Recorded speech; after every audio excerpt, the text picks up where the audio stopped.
Alors donc je reprends. Bonsoir à tous. Donc nous avons le plaisir ce soir de commencer la première conférence du think tank Ange. Donc c'est Marc Buissard qui va intervenir. Marc Buissard est inspecteur général de l'administration de l'éducation nationale et de la recherche. Il est inspecteur général honoraire et il va nous parler ce soir de numérique et gouvernance, les conditions de la réussite. Voilà, donc je laisse la parole à Marc. Merci Viviane. Alors effectivement, donc je vais vous parler ce soir. Je vais essayer d'être relativement court, c'est-à-dire ne pas dépasser une demi-heure à 40 minutes. Et je vais vous parler donc du numérique et de la gouvernance des établissements et de la condition ou des conditions de réussite de la mise en place du numérique dans les établissements scolaires. Alors, je suis effectivement inspecteur général d'administration de l'éducation nationale et de la recherche honoraire. Je vous donne la précision parce que, bien entendu, étant à la retraite, ce que je vais dire m'engage évidemment, mais n'engage pas l'inspection générale de l'administration de l'éducation nationale et de la recherche.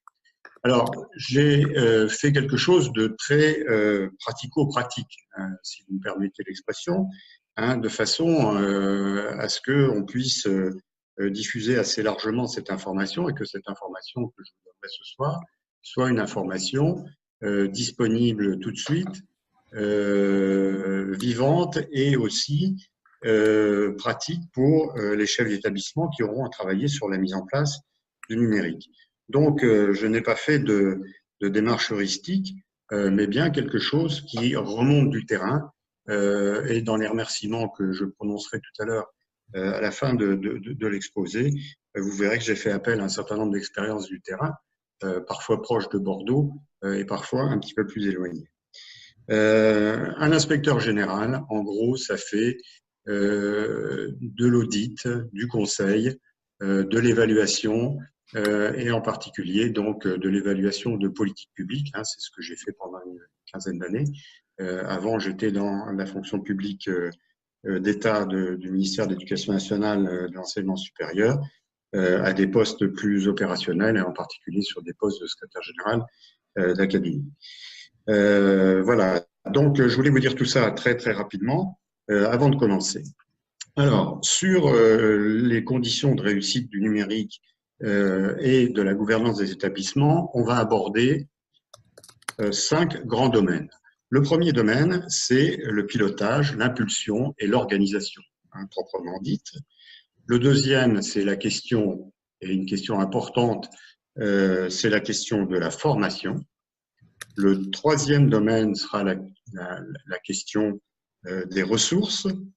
Le quatrième domaine sera celui des pratiques éducatives et pédagogiques. Et le cinquième domaine sera l'infrastructure réseau et les équipements. Alors, on va travailler sur, on va dire, 3 niveaux. On va dire un niveau d'amorçage, c'est le premier niveau dont on parlera, qui permet donc d'amorcer les usages du numérique dans les établissements. Et on verra quelles sont les conditions, on va les qualifier de minimales, pour amorcer ces usages du numérique dans les établissements scolaires. Ensuite, on verra, donc domaine par domaine, les conditions de réussite pour l'intégration du numérique. Et là, ce sont des conditions un petit peu plus élevées, comme vous le verrez. Et puis enfin, un niveau 3, ce qu'on pourrait appeler effectivement un niveau 3, qui est donc des conditions avancées pour l'appropriation du numérique dans les pratiques éducatives et pédagogiques dans les établissements. Et là, vous verrez qu'effectivement, les exigences sont un petit peu plus importantes. Alors, on va commencer donc par le pilotage, l'impulsion et l'organisation. En ce qui concerne les conditions minimales, elles sont les suivantes. Tout d'abord, il faut qu'il y ait une intégration du numérique au projet d'établissement. Ça, c'est la première chose, et c'est une condition sine qua non, avec soit un volet numérique dans le projet d'établissement, soit le numérique comme élément transversal du projet d'établissement. Deuxième point important aussi là-dessus, c'est l'existence d'une charte d'usage des TIS ou du numérique, et en particulier en ce qui concerne la diffusion de l'image et de la voix. Ça, c'est impératif, si vous voulez, parce que on ne peut pas évidemment travailler en toute liberté, et c'est d'autant plus impératif que dans un certain nombre de cas, on fera des classes lab et qu'on sera amené à diffuser des images, du son, des discussions, éventuellement des exposés ou des séquences pédagogiques dans lesquelles on verra travailler des parents, des élèves et des enseignants ou des personnels de l'éducation, des personnels d'éducation ou des personnels administratifs ou de direction, le cas échéant. Donc ça, c'est à mon avis une condition extrêmement importante et à mettre en œuvre dès le début, hein, de façon à ce qu'il n'y ait pas de malentendus sur ce sujet-là et que les choses soient vraiment abordées sur le plan juridique de façon claire et précise. Troisième point qui est important aussi, c'est tout de suite d'identifier un enseignant référent pour les usages du pédagogique numérique. Et si possible, cet enseignant référent doit être intégré dans un réseau, soit un réseau d'établissement, soit un réseau académique, soit plus large éventuellement, mais en tout cas, il ne faut pas considérer que s'il est seul dans l'établissement, il n'est pas seul pour travailler avec d'autres établissements et échanger évidemment des pratiques par la suite. Alors, il faut aussi évidemment l'existence d'un ENT ou d'un service équivalent ou associé visant à organiser la vie scolaire.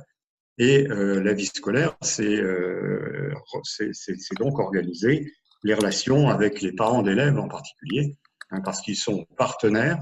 Et vous verrez plus tard, à la fin de mon exposé, je vous expliquerai pourquoi il faut beaucoup travailler avec les parents d'élèves quand on est sur le numérique. Dernier point, en ce qui concerne la condition minimale, donc c'est la diffusion d'informations actualisées au grand public, c'est-à-dire l'existence d'un site web propre à l'établissement. Voilà donc pour le début. Après, si on passe, en ce qui concerne le pilotage, l'impulsion et l'organisation à l'intégration proprement dite, il faut prévoir dans un deuxième stade l'animation d'une commission d'enseignants pour le numérique dans l'établissement. Alors, il doit y avoir évidemment des enseignants, mais il peut y avoir aussi des personnels d'autres catégories. Il faut aussi prévoir une charte d'usage intégrant les éléments de ce qu'on appelle le savoir-vivre avec le numérique et de l'étiquette articulation avec une charte de vie dans l'établissement. De même, il faut une réflexion et une organisation des équipes d'enseignants pour favoriser l'utilisation des outils numériques. Et ça, il faut le mettre en place assez rapidement pour créer la dynamique, de façon à éviter que le projet numérique de l'établissement soit porté par un seul enseignant ou quelques enseignants qui travailleraient un petit peu en freelance. Troisième niveau, donc, qui est le niveau d'appropriation du pilotage de l'impulsion de l'organisation, c'est la mise en place d'une commission numérique très élargie qui, évidemment, comprend les enseignants, mais qui comprend aussi des élèves et des parents. Car en faisant une commission élargie comme cela, selon ce modèle-là, on garantit l'implication de l'ensemble de la communauté éducative dans la construction du projet numérique de l'établissement. Il faut aussi mener une réflexion sur l'adaptation du règlement intérieur, parce que c'est important, pour l'intégration des outils mobiles personnels dans l'établissement. Parce que là aussi, il faut avoir une sécurité juridique sur ce point-là, et une sécurité juridique qui soit bien connue de tout le monde. Il faut aussi mettre en place, alors pour l'appropriation du projet numérique, des conseils des maîtres ou des conseils pédagogiques, on peut les appeler comme on veut, mais qui soient programmés et consacrés à la question spécifique du numérique. Ensuite, il faut prévoir l'intégration des élèves et des parents au dispositif de communication et de partage des ressources, de façon à les associer totalement et associer toutes les parties prenantes du projet numérique de l'établissement. Donc l'idée, c'est bien l'implication de l'ensemble de la communauté et la construction d'un projet numérique est un projet numérique partagé par les partenaires de l'établissement et notamment donc les parents et les élèves. Sur le deuxième point, sur la formation. Alors là aussi, on revient au début. Il faut qu'il y ait tout au début, hein, c'est la condition minimale, un plan de formation local transdisciplinaire élaboré avec le référent numérique dont on parlait tout à l'heure. Et ce plan de formation doit viser à l'acquisition d'une culture numérique pour l'ensemble de l'établissement. Ça veut dire aussi qu'il faut penser à mettre en place un certain nombre d'applications administratives et de gestion administrative de l'établissement dès ce stade du départ du projet numérique de l'établissement. Il faut aussi assurer une participation des enseignants à une formation qui comporte un volet numérique dans l'année courante du début du projet numérique. Ça, c'est important parce que ça crée la dynamique. Vous plantez la graine et donc à partir du moment où la graine est plantée, les choses risquent de pousser dans de bonnes conditions. Mais ça n'exclut pas, bien entendu, qu'il y ait aussi des formations hybrides. Et ça, c'est important. Hein, et on a évidemment un certain nombre d'outils qui sont bien faits, et en particulier, je pense à l'outil Magister que tout le monde connaît, je pense, qui est un outil assez performant. Alors, dans un deuxième stade, ce qu'il faudra faire, c'est attribuer une lettre de mission au référent numérique, hein, une lettre de mission sur la formation interne de l'établissement. C'est vrai notamment c'est vrai pour les établissements publics, mais c'est vrai aussi pour les établissements privés, hein, puisque les chefs d'établissement et privés sous contrat ont une responsabilité spécifique en matière de définition des besoins de formation et du plan de formation dans leurs établissements. Alors, il faut en profiter pour mettre en place dans l'établissement un réseau de professeurs, hein, qui est un réseau relais qui favorise le travail entre les pairs et la mutualisation des pratiques et donc l'émergence des besoins de formation qu'on peut trouver dans l'établissement. Le dispositif de formation doit intégrer un travail régulier. Alors là aussi, soit avec les autorités de tutelle, hein, ça peut être par exemple la direction départementale de l'enseignement catholique, ça peut être les corps d'inspection académique, ça peut être la direction de la pédagogie d'un rectorat, ou ça peut être le catis d'un rectorat, bien entendu. L'intérêt là aussi, c'est d'avoir une ressource extérieure, hein, qui permette de faciliter les choses pour l'élaboration du plan de formation, la formation elle-même et les retombées de la formation sur les élèves.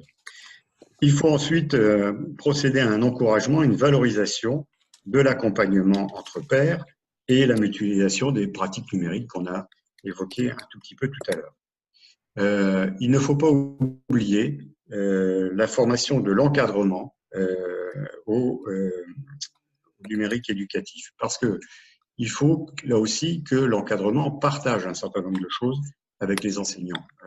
Il faut qu'il y ait effectivement donc une appropriation le plus possible de la communauté adulte de l'établissement autour du numérique. Et il faut créer un certain nombre de rencontres, hein, de façon à ce que les choses soient partagées, et notamment en ce qui concerne la formation. Troisième niveau donc pour la formation, qui est l'appropriation du numérique. Et bien là, il faut faire un suivi d'action de formation pédagogique intégrant le numérique pour plusieurs enseignants par pôle disciplinaire, hein, c'est-à-dire qu'on va faire travailler les enseignants de cette façon-là.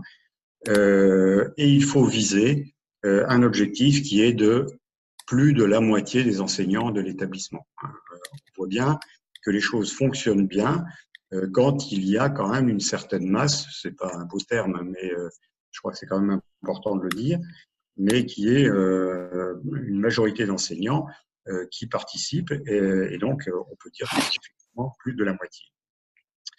Alors, il faut aussi instaurer un dispositif régulier de formation et d'accompagnement aux usages du numérique pour l'ensemble de la communauté éducative.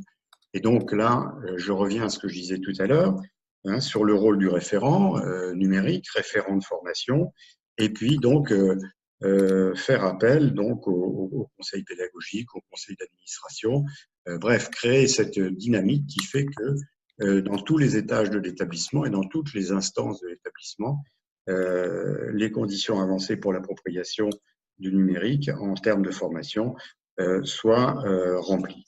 Voilà donc ce qui est important aussi pour la formation. En ce qui concerne les ressources, la première condition en ce qui concerne les ressources, c'est la facilitation de l'accès individuel aux ressources numériques pour les élèves et notamment au CDI, avec l'autorisation d'utiliser des ordinateurs portables au CDI, dans les études, pour les permanences, bref, un petit peu partout dans l'établissement et pas seulement dans les salles de cours avec les enseignants. Deuxième point, c'est l'existence d'un portail d'accès au fonds documentaire de l'établissement. Donc, ça veut dire qu'au préalable, il faut qu'il y ait un fonds documentaire et il faut effectivement qu'il y ait un accès facile donc pour les élèves et pour les enseignants et pour l'ensemble de la communauté au fonds documentaire de l'enseignant. Ensuite, il faut donc que l'utilisation des ressources numériques soit faite réellement par les enseignants, hein, par exemple avec des plateformes de réseaux sociaux ou d'hébergement dans le respect des chartes, hein, bien entendu, hein, comme on l'a évoqué au début de mon intervention. Il faut donc recenser des sites et des blogs qui sont créés par l'établissement, il faut les connaître de façon exhaustive et connaître leur existence et l'usage qui en est fait. Il faut aussi donc créer un état des pratiques personnelles des enseignants, hein, c'est ce qu'on disait tout à l'heure à propos de la formation, et donc il faut effectivement que les enseignants utilisent les ressources numériques et les fassent utiliser par leurs élèves, et donc que les élèves prennent l'habitude aussi de les utiliser eux-mêmes. Alors, en ce qui concerne l'intégration du numérique, hein, le niveau 2 de conditions de réussite, on peut parler de possibilités d'accès individuel aux ressources numériques pour les élèves dans tous les espaces de l'établissement, hein, poste de travail, instruments personnels, en adaptant le règlement intérieur. Là aussi, c'est important parce que la pratique montre bien que si on n'adapte pas le règlement intérieur, on se trouve dans une situation de hiatus et de difficultés juridiques et de compréhension, le cas échéant, avec les élèves et les parents. Deuxième point, il faut donc prévoir un accès aux ressources éditoriales et aux services pédagogiques numériques hors établissement par un ENT et des services équivalents ou des services associés. De même, il faut prévoir l'utilisation systématique des portails nationaux ou académiques, des ressources numériques. Alors, c'est bien sûr EduMarket, des sites disciplinaires, des portails comme EduSchool, EduTech, enfin, vous les connaissez tous et aussi bien que moi, car ça permet là aussi d'enrichir la réflexion et la pratique. Autre point, il faut mettre en place une action de veille documentaire des enseignants en collaboration avec le professeur documentaliste. Et ça, c'est important aussi parce que on s'aperçoit que les projets qui fonctionnent bien sont des projets qui mettent en synergie non seulement les enseignants, mais aussi les documentalistes. Il faut aussi prévoir une action de veille documentaire mutualisée dans chaque pôle disciplinaire. Donc là aussi, on l'a dit tout à l'heure, mais il faut effectivement donc qu'il y ait cette veille documentaire de façon à enrichir les pratiques, les connaissances et les débats. Donc en ce qui concerne le niveau 3, hein, pour l'appropriation, il faut que dans cette configuration, que la contribution des enseignants aille jusqu'à la production de ressources, hein, donc par des banques d'images, par des banques de sons, par des scénarios pédagogiques, éventuellement par des class labs. Enfin, là aussi, l'imagination doit être au pouvoir. Il ne faut pas se limiter, mais si on ne se limite pas, il faut là aussi quand même bien border les choses sur le plan administratif et juridique. Il faut aussi donc prévoir l'accompagnement du projet pédagogique en s'appuyant sur le numérique et l'utilisation de veille pour définir la politique d'achat des ressources, notamment en ce qui concerne l'achat des livres numériques. Voilà donc pour ce qui concerne la ressource. En ce qui concerne les pratiques éducatives et pédagogiques, et là c'est sans doute l'aspect le plus important. Donc, si on revient aux conditions minimales,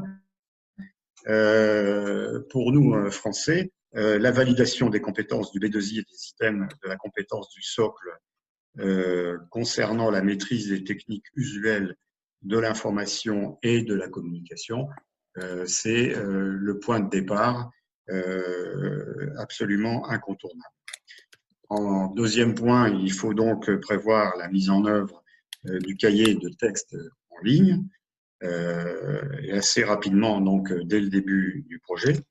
Il faut prévoir aussi l'utilisation d'outils de communication numérique simples avec des élèves, hein, c'est-à-dire par exemple les correspondances scolaires, un peu de PAO, avec un ENT. Hein, donc il faut le mettre en place là aussi assez rapidement.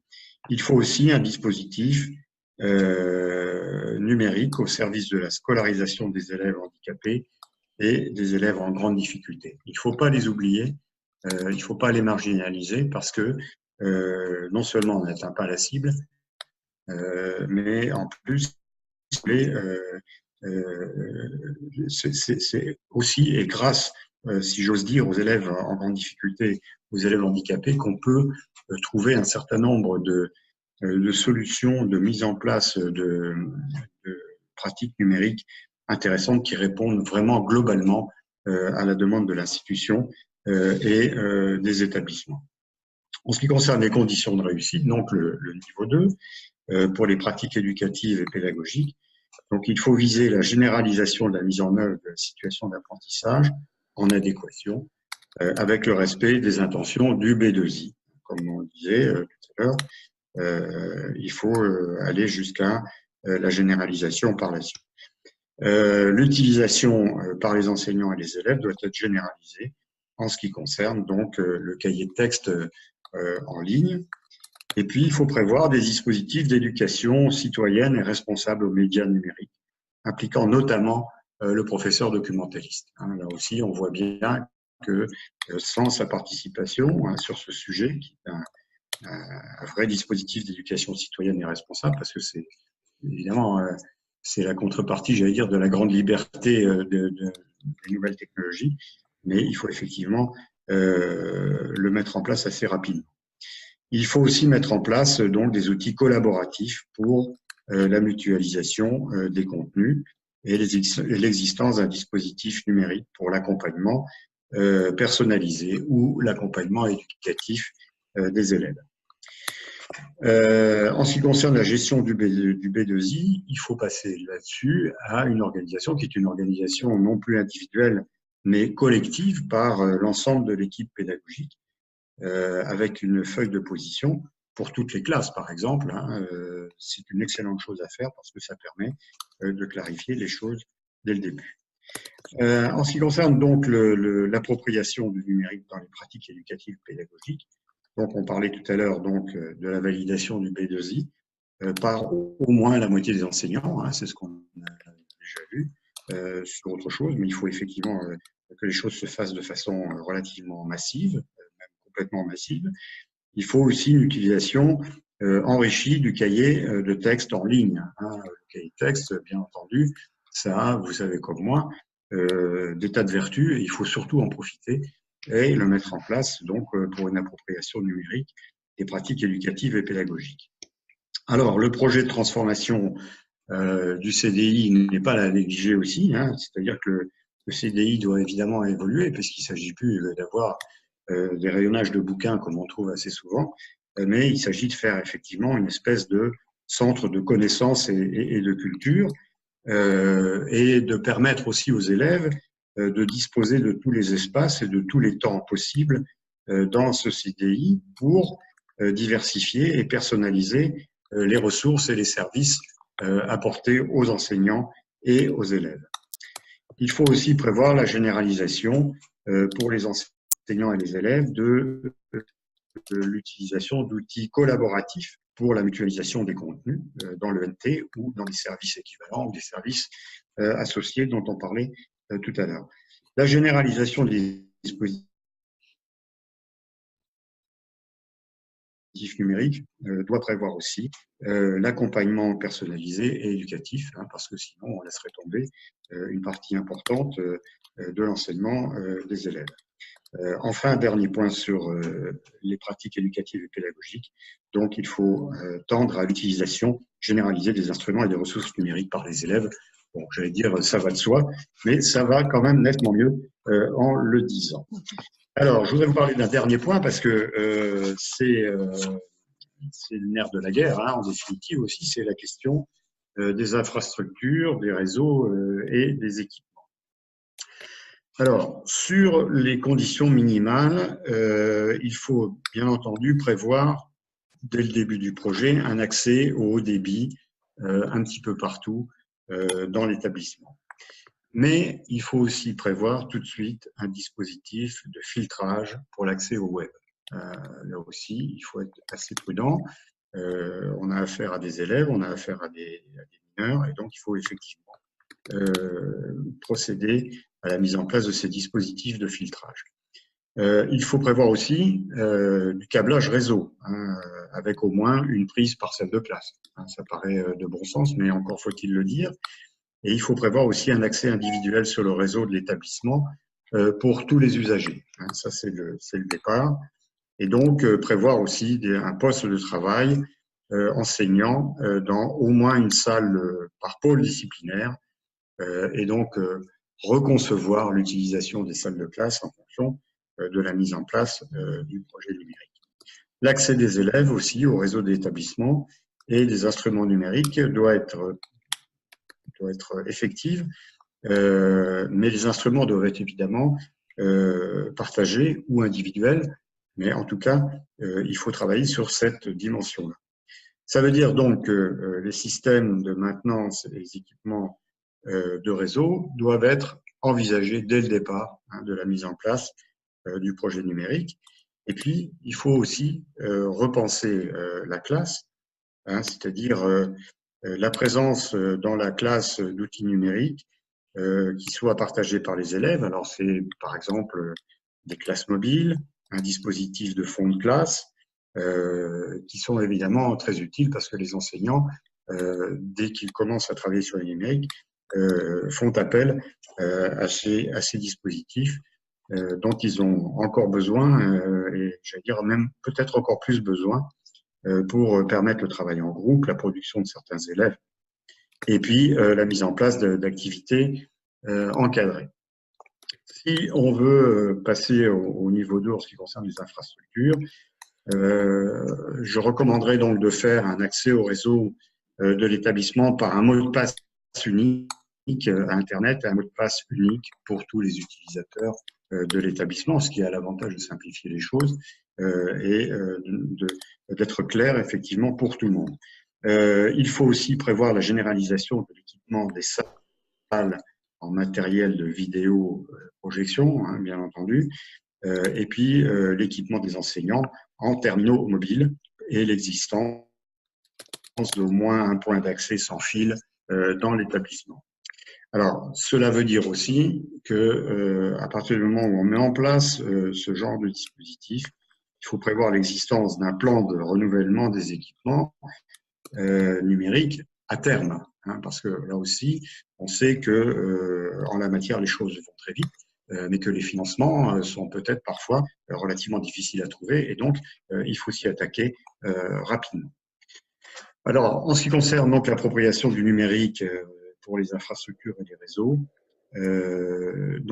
dans un projet planifié d'accès à un débit Internet adapté aux usages et adossé à une analyse des trafics Internet et au flux de réseau, l'analyse doit être faite là aussi par l'ensemble des personnels, mais surtout en particulier la direction de l'établissement, et donc elle doit interpeller son management. Ensuite, il faut évidemment prévoir un câblage réseau avec plusieurs prises dans l'ensemble des salles de classe, et puis généraliser l'équipement des salles en matériel vidéo et en projection interactive. C'est-à-dire, je dis bien généraliser.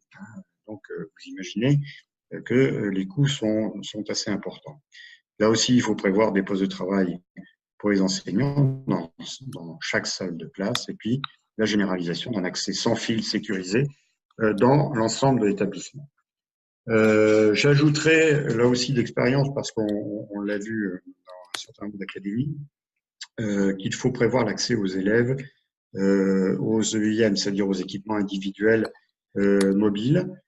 C'est important, hein, en particulier pour les usagers nomades, et l'accès aux postes, à des postes de libre service, des postes en libre service pour les parents. Alors, ça veut dire quoi tout ça? Ça veut dire, en termes de management pour un chef d'établissement, que les choses, évidemment, évoluent considérablement. On n'est plus dans un management classique, une direction classique pour un établissement. Je voudrais vous faire valoir un certain nombre de points importants. La première chose, si vous voulez, c'est que pour réussir un projet numérique dans un établissement, il faut qu'il soit partagé. Vous l'avez entendu tout au long de l'exposé que je viens de faire sur les différents points, sur les différents domaines. Il faut effectivement qu'il soit partagé. S'il n'est pas partagé, on est à peu près sûr que ça ne marche pas. Enfin, ça va marcher un petit moment, mais au bout de quelques années ou de quelques mois, les choses vont s'éteindre parce qu'il y aura un essoufflement, parce qu'il y aura du découragement et parce qu'il n'y aura pas de poulie d'entraînement pour l'ensemble des enseignants et des personnels adultes de l'établissement et donc du coup des élèves. Donc ça veut dire aussi qu'il faut l'animer. Et pour un chef d'établissement, c'est important parce que c'est à lui qu'il revient la responsabilité d'animer ce projet numérique. Mais animer va aussi changer des habitudes et puis créer des incertitudes. Et donc, il va falloir aussi penser à rassurer. Rassurer les professeurs. Ceux qui n'ont pas de mal à entrer dans le numérique, ça va très bien. Mais ceux qui sont un petit peu plus réticents, ben évidemment, il va falloir les rassurer, leur expliquer qu'ils peuvent y arriver, que c'est faisable pour eux et qu'ils ne sont pas tout seuls à le faire et qu'ils sont évidemment en situation de partage et en situation de co-responsabilité et en situation d'aide aussi.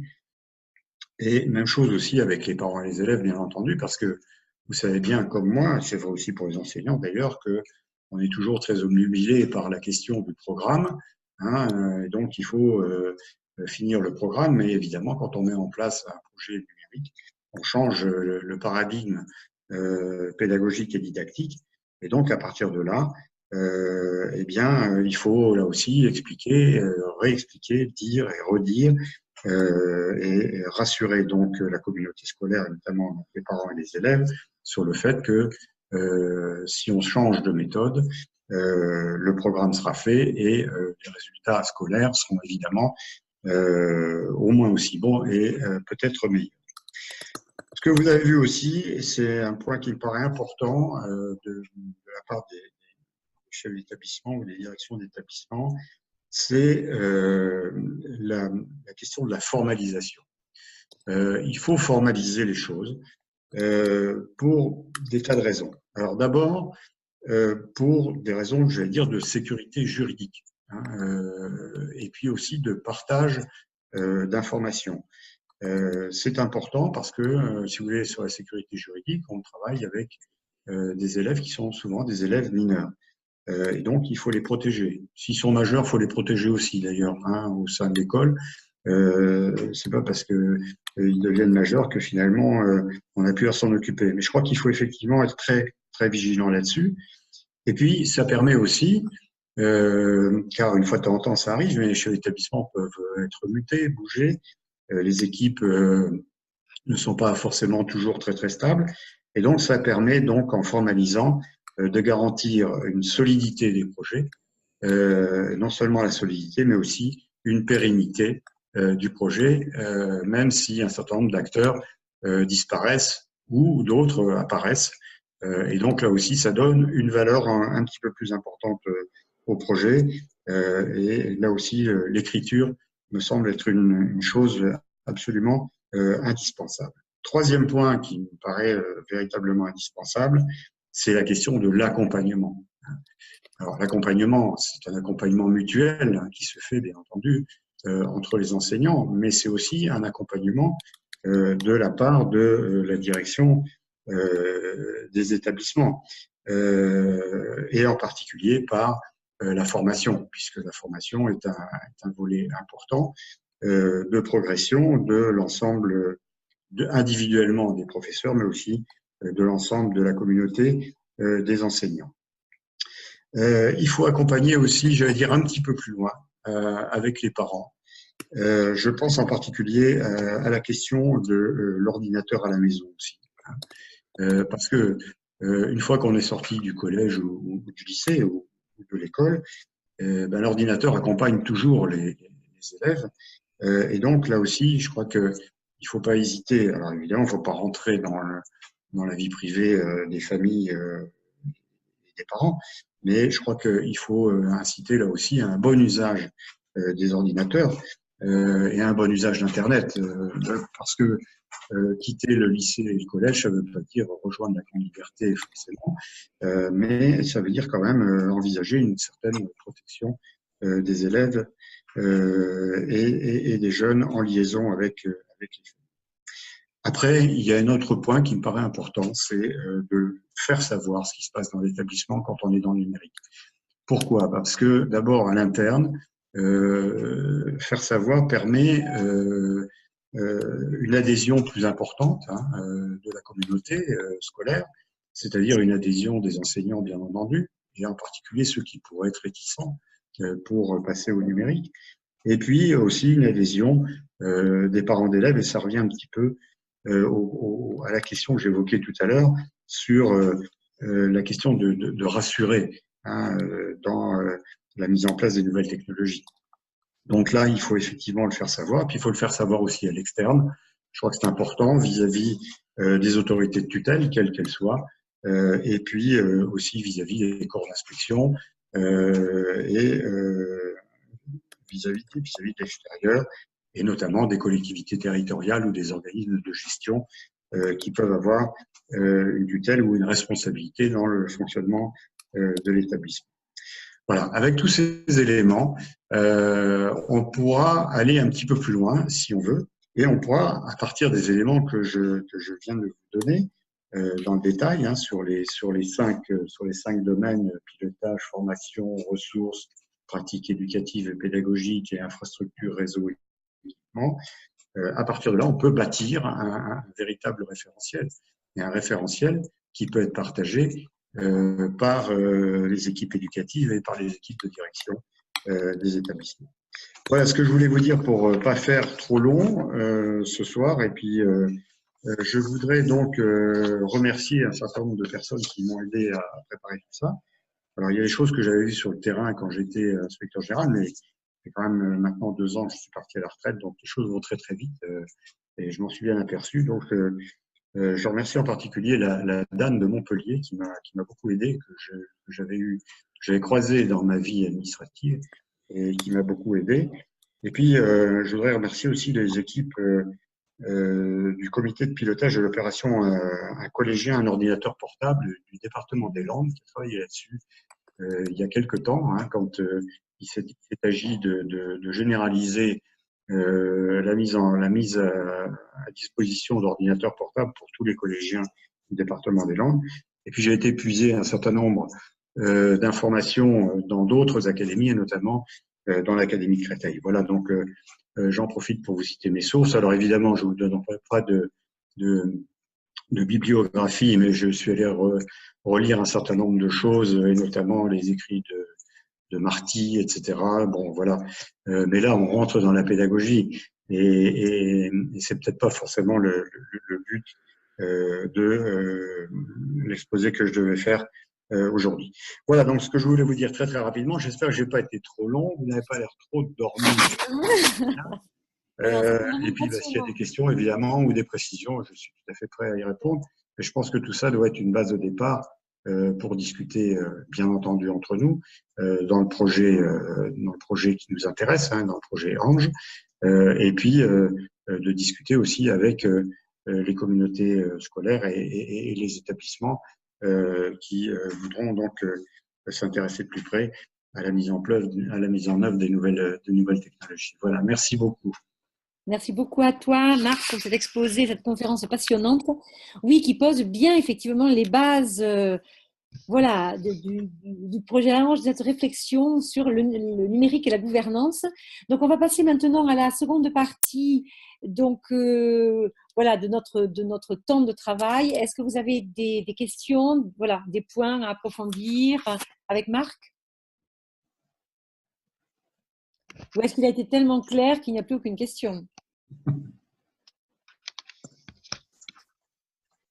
Bon, moi, j'aurais peut-être un point alors par rapport au B2I, mais j'avais mis ma question et en fait, Marc y a répondu après. J'avais mis B2I pour qui parce qu'il parlait au début du B2I pour les élèves et quid ce B2I pour les enseignants? Parce que en fait, on s'aperçoit que à l'heure actuelle, c'est ce qui pose problème, c'est qu'il y a de nombreux enseignants qui ne sont pas encore formés à ces nouveaux outils. Et je rejoins Mireille qui dit aussi il faut un accompagnement quotidien de certains enseignants. Et le problème, il est bien là, c'est-à-dire que certains enseignants hésitent à se lancer dans l'utilisation des outils parce qu'ils n'ont pas eu au préalable la formation qui va les rassurer pour permettre aux élèves d'utiliser ces outils.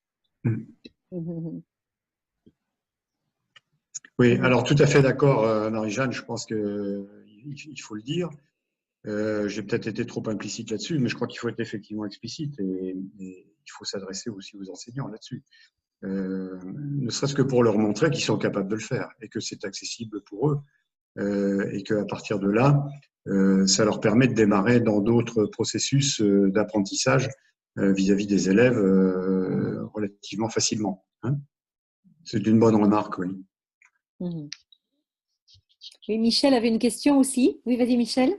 Ben, j'ai une réflexion. En fait, je me disais, j'écoutais tout ça, puis je me disais que les chemins parcourus, en tout cas à l'intérieur du cégep, on est dans cette mouvance-là, c'est-à-dire que les conditions, on travaille dans le sens de l'exposé de Marc. Ce que j'ajouterais, par contre, c'est l'importance d'avoir un référent, c'est-à-dire d'avoir un enseignant référent. Ça joue un rôle important, selon moi, à l'interne. On a des acteurs comme Mireille Laflamme qui va faire de l'accompagnement pour la formation à distance, notamment, en numérique aussi. On a, chez nous, on a d'autres joueurs qui vont faire mais l'importance du référent, l'importance aussi de l'accompagnement quotidien d'enseignants, mais aussi l'importance de bien former aussi nos étudiants aux environnements. Oui. Parce que c'est un travail concerté. Hein. Tant l'enseignant doit bien connaître l'environnement numérique, mais il faut qu'il prenne le temps aussi dans les apprentissages de bien accompagner l'étudiant dans ses apprentissages. Des fois, vont au-delà du numérique. Hein. Le numérique est une compétence transversale bien souvent. Il doit prendre le soin avant d'aborder d'autres compétences ou connaissances plus spécifiques à la formation. Oui, tout à fait. Alors, je rebondis un peu sur ce que dit Michel, parce que j'ai parlé un petit peu du fond de classe tout à l'heure. Hein. Oui. Et ça, alors là, on le voit bien, hein, quand les enseignants partent sur le numérique. Alors, soit ils demandent d'avoir la salle de classe qui est à côté de la salle informatique, hein, comme on dit, soit ils demandent à avoir une partie de leur classe qui reste une classe traditionnelle pour pouvoir organiser plus facilement les ateliers, le travail en petits groupes, etc., et passer d'une pédagogie qui est d'une pédagogie, bon, somme toute relativement traditionnelle, à une pédagogie par le numérique.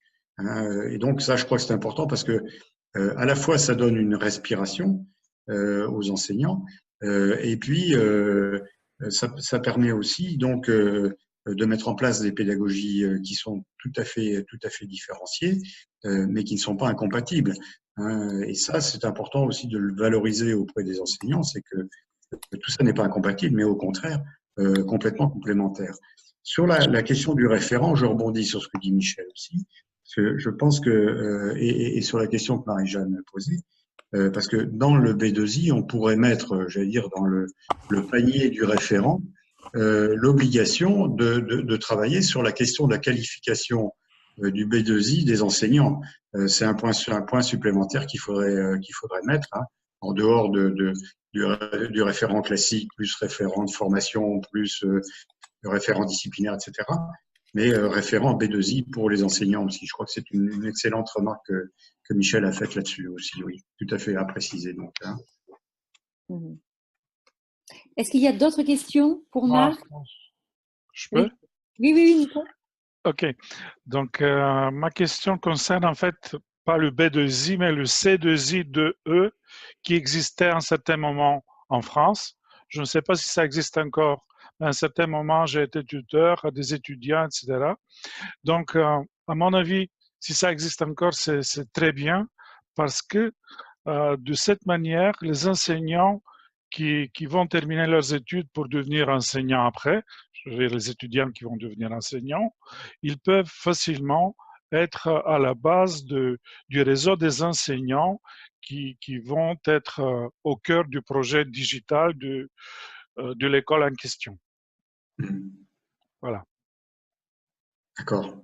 Alors, je crois que là, on touche à l'enseignement supérieur, hein, à la validation du haut niveau, oui. et non plus scolaire. Mais effectivement, il y a un niveau de validation qui existe toujours au niveau supérieur et qu'il faut effectivement essayer de préserver, de conserver. Charles José Spé y a y penser, par exemple. Oui, c'est ça. Et d'ailleurs, alors, par rapport au C2I, là, parce que j'y ai participé il y a 3-4 ans, ce qui est regrettable, c'est que ce ne soit pas toujours fait en transversalité et dans la pluridisciplinarité, ce qui fait qu'on retombe dans le prof d'informatique va se charger de ce C2I. Et c'est un petit précaré et on n'ouvre pas le dispositif. Et quelque chose qui m'a beaucoup plu au Québec, et je ne sais pas si en Roumanie, on pourrait peut-être avoir les échos, voire même de la Bulgarie, mais Michel, votre offre d'accompagnement personnalisé des enseignants, voire même à un niveau supérieur avec le CAPTIC, moi j'ai trouvé ça une très très bonne initiative, à savoir qu'un enseignant qui veut se lancer dans une innovation pédagogique dépose un projet et va être accompagné par les membres du CAPTIC, c'est-à-dire qu'il ne sera jamais seul. Il aura de la formation qui sera conçue spécialement en fonction des besoins qu'il va éprouver pour mener à bien son projet pédagogique. En fait, il faut savoir que le CAPTIC est une option parmi d'autres. C'est-à-dire qu'un enseignant qui veut être accompagné par d'autres enseignants peut le faire.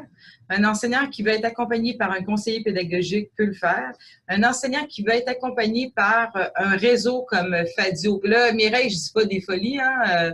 Mireille fait oui, elle fait des signes. Un enseignant qui veut être accompagné par des réseaux de notre collégial, puisqu'on a des gens à l'extérieur comme Fadio, qui a la POP, Prof Web.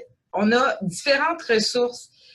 Et à ce titre-là, je trouve ça intéressant. Ça peut être des fois étourdissant pour un professeur parce qu'il y a plusieurs ressources. Mais c'est des ressources qui vont convenir à certaines personnalités, d'autres non. Il y en a qui veulent même être autodidactes. Ils peuvent le faire.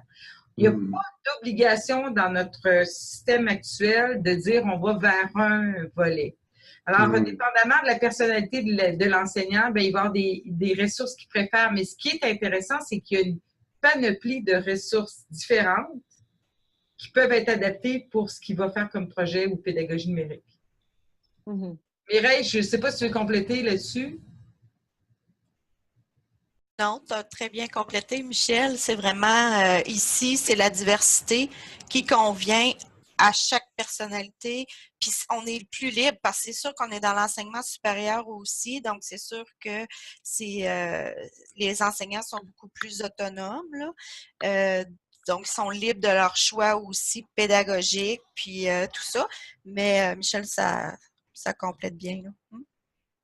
Il y a une chose que j'ajouterais toutefois, c'est que dans le plan stratégique, et Marc en a fait référence, je pense que vous parlez de plan éducatif, je ne me rappelle pas, c'était pas le plan de formation.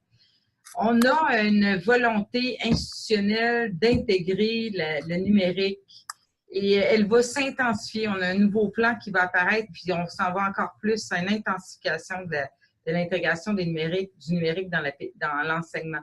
En fait, ce qu'on appelle la numérisation de l'enseignement. Il y a une volonté de façon réelle d'aller encore toujours plus loin ou de renforcer. Et on en vient à ce qui était dit, on vient toujours aux mêmes choses, puis Marc aussi l'a souligné dans son exposé, la formation. C'est-à-dire que ça passe par un angle vraiment important, c'est la formation des maîtres, la formation des enseignants. Puis après ça, une fois que ça est bien campé, je vous dirais que le reste suit, hein. Mais il faut qu'ils veuillent, puis on ne peut pas les forcer. Et ça, c'est un élément, je vous dirais que c'est probablement quand des enseignants ont de belles pratiques et qu'on les diffuse, il n'y a rien de mieux que ça comme élément moteur pour que les autres adhèrent. Parce que le discours, c'est bien, mais il faut que un enseignant, ça reste un praticien, hein, dans sa réalité.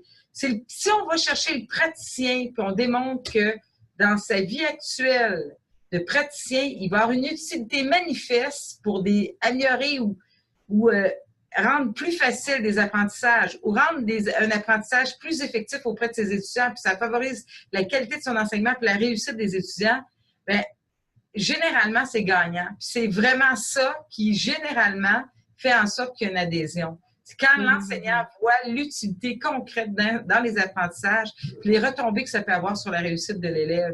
Là, il les séduit, mais ça, il faut qu'il les voit. Alors, si on ne fait pas de diffusion des pratiques internes, moi, j'ai le sentiment que on bouge, on peut développer difficilement parce qu'on va avoir des conquis déjà au numérique. Puis ceux qui restent à conquérir, il faut qu'ils envoient des pratiques, il faut qu'ils s'initient aux pratiques. Alors, la meilleure façon, je pense, c'est de diffuser déjà nos bonnes pratiques à l'interne. En tout cas, c'est un point de départ, honnêtement. Là. Mais bon, là, j'ai assez parlé. Oui, non, c'est très intéressant parce que c'est vrai que souvent, voilà, on diffuse à l'externe, mais effectivement à l'interne, parfois, voilà, on n'est pas toujours au courant de ce que fait l'autre dans la classe à côté. Et c'est vrai que c'est très, très intéressant et très motivant pour les enseignants. Est-ce qu'il y a d'autres questions pour Marc? Oui, Mireille, oui. Oui, moi, pendant l'exposé de M. Marc, vous avez abordé la sécurité juridique. Moi, je travaille à l'enseigne donc avec des personnes majeures.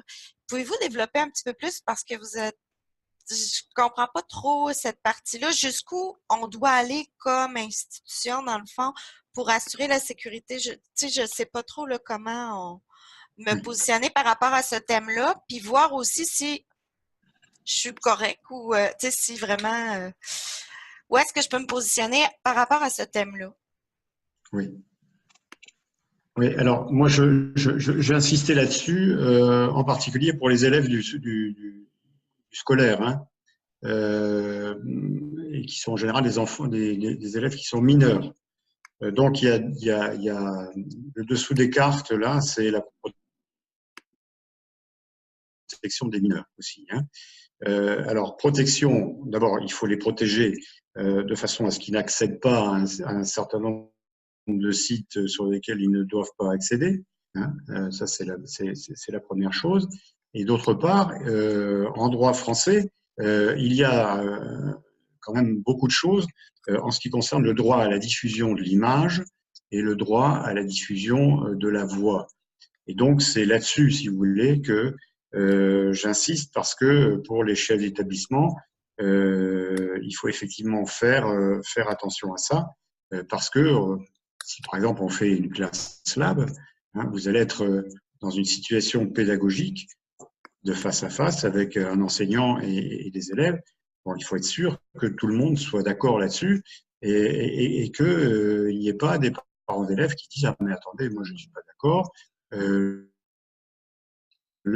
visage de mon enfant, il faut le flouter, il n'est pas question qu'on le voit, même sur des documents pédagogiques qui vont circuler au sein de l'institution ou éventuellement ailleurs. » Alors évidemment, pour vous, puisque vous êtes au niveau universitaire, les choses sont un petit peu différentes et finalement, à partir du moment où il peut y avoir des consentements, Enfin, j'aime pas ça, mais je crois qu'il y a une espèce de consentement tacite pour un adulte à partir du moment où il participe à une formation ou un enregistrement d'une séquence de classe ou de vie scolaire dans un établissement.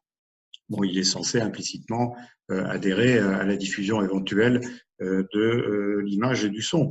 Mais je pense que, enfin, moi, je suis juriste de formation, hein, et je pense que ces points-là, vaut mieux les expliciter et se mettre bien d'accord avant pour éviter tout malentendu, parce que tant que les choses vont bien, que les gens s'entendent bien, il n'y a pas de difficulté. Et puis, à un moment ou à un autre, ça peut changer, et donc c'est là que viennent les difficultés. Et donc, c'est pour ça que je pense qu'il faut formaliser beaucoup là-dessus. Mhm. Puis, vous savez, nous, les Français, on est quand même très juridique, hein. On aime ça. On a une culture du droit, je veux dire, préexistante. Ce qui a des avantages, mais ce qui a aussi, sans aucun doute, un certain nombre d'inconvénients, bien entendu. Mhm. C'est certain, c'est certain. Merci. Est-ce qu'il y a d'autres questions? Ou est-ce que tout le monde a pu poser les questions qu'il voulait poser à Marc? Oui. Bon, alors je vais remercier Marc, mais vraiment très vivement pour cette conférence vraiment passionnante, alors qui sert vraiment de base à notre réflexion sur le numérique et la gouvernance, puisque c'était vraiment, voilà, c'est vraiment le cœur de notre projet Ange. Et donc, effectivement, cette première conférence pose des bases très solides et très, très précieuses pour la suite. Merci à tous aussi, en Europe, au Québec et partout dans le monde. Voilà. Et donc, à bientôt pour une autre conférence. Et merci beaucoup, beaucoup au Québec, effectivement, pour la plateforme, parce que c'est grâce au Québec que nous pouvons faire cette première conférence. Merci beaucoup. Au revoir à tous et à bientôt.